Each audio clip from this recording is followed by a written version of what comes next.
Welcome back to another Crusty Cravings video. I'm Hannah, and today I'm going to walk you through how I opened my microbakery, the steps I took to get there, my first bread drop, what went well, and what I would do differently. One thing about me is I'm always thinking very big picture. Like, what if this blows up? What if this gets really big? Right now, a lot of things don't impact me per se, because I have a very limited capacity and I'm just selling my baked goods and bread to family and friends. But what if it gets bigger? Like, what if I'm selling to strangers? What if I'm selling 100 loaves a week? What if?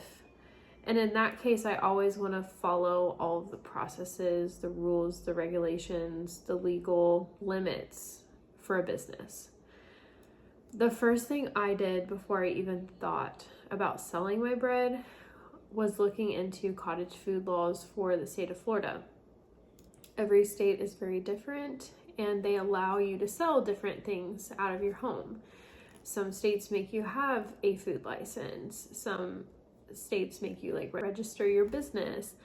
Some states don't care and they have a very long list of things that you can sell out of your home. Fortunately for me, Florida is a very friendly state when it comes to cottage food laws, and they allow you to sell specifically bread out of your home without a license. So I checked that off the list and kept going. The next thing I wanted to do was create a brand. I wanted to have some sort of social media platforms that, in case I were to get bigger in the future, I already have those domains, I already have those users snagged on social media. There's a lot of businesses that are very similar. There's a lot of cottage bakeries that are popping up with very similar names. So I thought it was very important for me to, even if it wasn't perfect, have my brand established and have those users and those domains picked out before they get stolen by somebody else. So I snagged that right away on TikTok, Instagram, and YouTube. And then for Facebook, I have not even thought about creating a Facebook page, but if I were to get bigger and start selling to the public in my area, I would definitely look into getting a Facebook page. I've heard a lot of very successful microbakers use Facebook almost entirely for their advertising. They have Facebook ads, they have their Facebook page, and word is spreading like wildfire about their businesses. So that would definitely be a great place to look. I also worked on food labels. So for cottage bakery laws, you do have to have food labels on your products when you sell them. You have to include the ingredients, the allergens, the net weight of the item, where it was made, your business essentially. And you have to have a special disclaimer on it that says made in a cottage food operation and not subject to Florida's food and safety regulations. Definitely work on labeling and see if your state has any laws or regulations associated with proper food labels. I also allowed a lot of people to try my product. I wanted feedback. I wanted to see if I was really that good. That was partially for my self-esteem and to build my confidence, to know that my bread is good, that other people like it besides my family, and just collect some feedback on it. Of course, I got positive feedback, which just kind of reinforced my drive and my confidence to be able to sell this to other people. I think a lot of times micro bakers and cottage bakers, they doubt themselves and they think that, oh, I'm not a perfect baker. I haven't been doing this for 15 years. I don't have this lengthy resume or all this vast experience within baking. I'm an amateur. I can't sell this. When in reality, we have this amazing, incredible product that is made with love. It takes 3 days to make it, and ultimately is one of the healthier breads out there. If you feel like your process is repeatable and you've been successful and you've gotten the feedback from others and your family, that your bread is incredible, like, why not sell it? Why not share that with other people? I also researched the competition in my area for pricing purposes. I wanted to know what others were selling their sourdough baked goods for in my area, and wanted to remain competitive while also pricing myself for what the market would pay. And I did come under a little bit compared to my competition, but I'm also very new at this and just testing the waters, and primarily selling to family and friends. So if I were to go more public with my business in the future, I could always have that pricing strategy in mind to know what my competitors are selling their baked goods for. A lot of people will put a Facebook ad on Facebook Marketplace for their products, and you will find people in your area on Instagram pretty easily, and just from there, like, you can continue to see who else is selling sourdough. Another recommendation I do have is, like, get super confident in yourself and your process. Be consistent and know that your bread is going to turn out at least consistently a couple of times before you start to sell. Because if not, you're gonna have so much more anxiety about what that bread looks like on the inside, especially if you don't pre-cut your bread for your customers. You're gonna have so much anxiety just not knowing if your bread is inconsistent and it's constantly not turning out correctly. I would encourage you to, like, do a lot of research and know what impacts your bread, whether it be the temperature of your dough, how long to bulk ferment your dough, and what impacts that, and, like, the science behind it. Just knowing what cold proofing does to your dough, like knowing what your dough feels like, having a really good shaping technique down that you're confident with. Just to have confidence in yourself and know that your bread has turned out good 5 times in a row. So if something random happens, it happens to everybody, but if something random happens, you know that's not the norm, that's just a fluke or some odd thing that you can pinpoint and know how to pivot or change or fix whatever's happening. And start selling to friends and family first, because if you have that rapport and that confidence and those friendships built, if something does happen, you know where to find them and you can make them bread easily again. But if it's a stranger, like, they might not have the same confidence to tell you something was wrong with your bread. They might think that's just normal and they might just never buy from you again, or tell other people not to buy from you. So I would encourage you to start, with the people that you do know and that you have built trust with.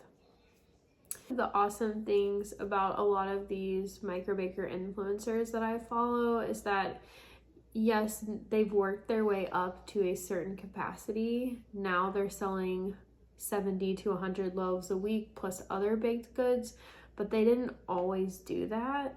And a lot of them are constantly highlighting the fact that they started with 2 Dutch ovens and their home oven, or maybe 2 roasting pans in a Dutch oven and their home oven, and that they just did what they could with what they had, and they started small. You don't have to be this overnight success and blow up and have hundreds of customers every week to be a good microbaker. You can do it in the evenings after work, you can do it on the weekends, you can do it sporadically, you can do a bread drop if you want to, or you can do multiple orders a week. You can fit it into your schedule. It doesn't have to be this overnight sensation. And I think a lot of microbakers that are very influential will tell you that too. Like, it's not like they were selling 100 loaves with a bread oven overnight. That took a year or 2 years to work their way up to. And maybe you want to just sell on the side to family and friends. Maybe you don't want to be this mega microbaker influencer. And that's okay too. Work with what you have and create a game plan. So last week I had my first bread drop. The way that I worked is I had to fit it into my work schedule since I work full time. I fed my starter on Thursday night. I let it get to its peak around 10 a.m. the next morning. I mixed my dough and made a few mistakes along the way. But I mixed my dough. I did all of my stretch and folds on Friday in between meetings. I let it bulk ferment for around 6 hours.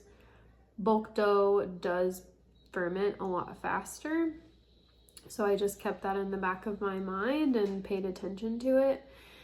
And then in the evening, I cut it into pieces, shaped it, put it in baskets, covered it with shower caps, and let it ferment overnight / cold proof overnight. And then the next morning I pulled it out and baked it for my customers. And they picked up later in the morning, in the afternoon on Saturday.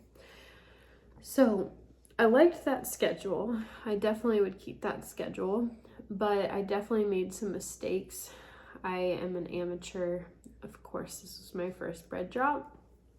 And so here are some of my mistakes. First, I mixed my dough all together all at once, like I always do, but I'm used to making 2 loaves at a time, not 6.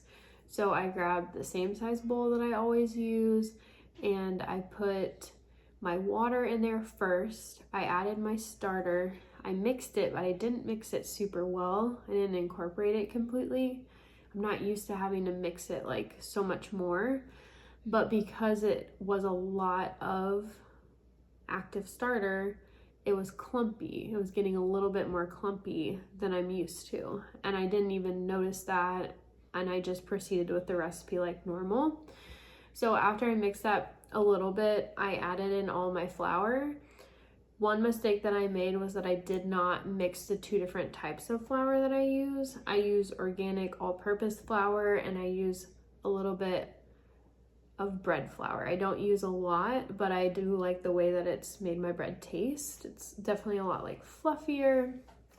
I just like the way that it's turned out.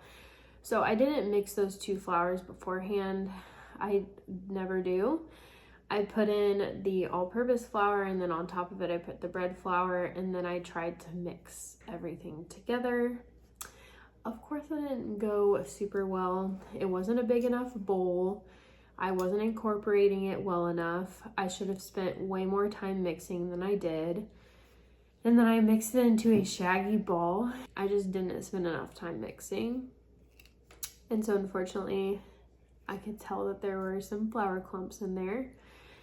And then I let it sit for about 30 minutes, and I came back and I added in my salt. I got my hands wet and I pinched it in like I normally would. That part was fine. I think I would continue to do that. The issue that I had was mainly that I needed to be better at mixing my starter with my water and be better at mixing my flour separately and then mixing all of those together as well. Moving forward, I'm not going to mix 6 loaves at a time because I don't have a big enough container to hold all of that. What I'm going to do is put it into these proofing tubs that I bought that are mainly for pizza dough, but I'm going to use it for 2 to 3 loaves. And I will just pre-measure my flour the night before. So Thursday night when I feed my starter, I'm going to pre-measure my flour, and I'm going to mix the 2 flours super well together in those tubs. And then I'm going to measure my water and my starter separately, mix those super well, and then add it into my flour mixture and then mix those super well. Let it sit for like 30 minutes to an hour, and then add in my salt in each tub. But I will have multiple tubs going at once. I'm not going to be able to bulk ferment my dough in one tub. I think it just creates a lot of room for error, and until I get really confident in myself and my ability to mix that many loaves at one time, I just don't want to run the risk of ruining my entire batch of dough. The next mistake I made, caught right away that the dough was clumpy. And that it was not going to be able to double in size in the bowl that I put it in. So I separated my dough after I mixed it into separate tubs. And I think because of the fact that it wasn't super incorporated, there was probably a lopsided amount of starter in each of those tubs, a different amount of flour, and a different amount of salt, which really bugged me and bothered me in the back of my head. One thing I did was I quickly recovered. I know the way that my dough feels, I know when something's off, and I recovered very fast, and I made extra loaves just in case. And I highly recommend that. I think that you should always make extra loaves, even if it's just for yourself. But if you have a mistake, one of the loaves doesn't turn out correctly, for whatever reason it doesn't proof correctly, at least you have an extra to be able to give a client, because we all know sourdough takes a long time. There's no recovering if you wait until the morning you bake your loaf to try to make another loaf. It's just not going to happen. Ultimately, I sold 6 loaves and 12 cookies, my first bread drop, and I think that's a successful bread drop. I didn't really advertise. I put it on my story. That story expired within 24 hours. So whoever saw it, and I got several customers from it. And I actually didn't advertise it this week, and several people reached out to me and said, how can I buy your bread? I want to buy your bread. So I did another bread drop this week, and I got additional customers. So it just goes to show you, like, this movement is growing so quickly. People want quality food, especially good bread that's easy to digest. It doesn't spike your blood sugar after you have it. Lower calories, better nutrients, and it just has ingredients that we all know what they are, versus the 16 ingredients or 30 ingredients that are in store-bought bread. I would encourage anyone who's on the fence about selling their bread to just go for it. And what's the worst that can happen? Nobody buys your bread. But at least you tried, and at least you got out there and you started experimenting to see if you could do it. Thanks so much for watching this video. If this video resonated with you in any way, if this gave you the confidence you needed to go for it and start selling your bread and your baked goods, then go ahead and subscribe and like this video. I'd love to hear in the comments where you're from and where you own your microbakery. I think it'd be so cool to connect people from all across the country, all these microbakers that are just starting their journeys, or maybe they've been doing it for a long time. Thanks so much for watching again, and we'll see you next time. I'd also love to quit looking at me and like just crunching your chips. No. Can you stop chewing? Yeah, you guys are eating. I'd also love to Can you stop? It's just like every time you look at me, I like die a little bit inside. I think it's awesome, this community that we have in the sourdough community, and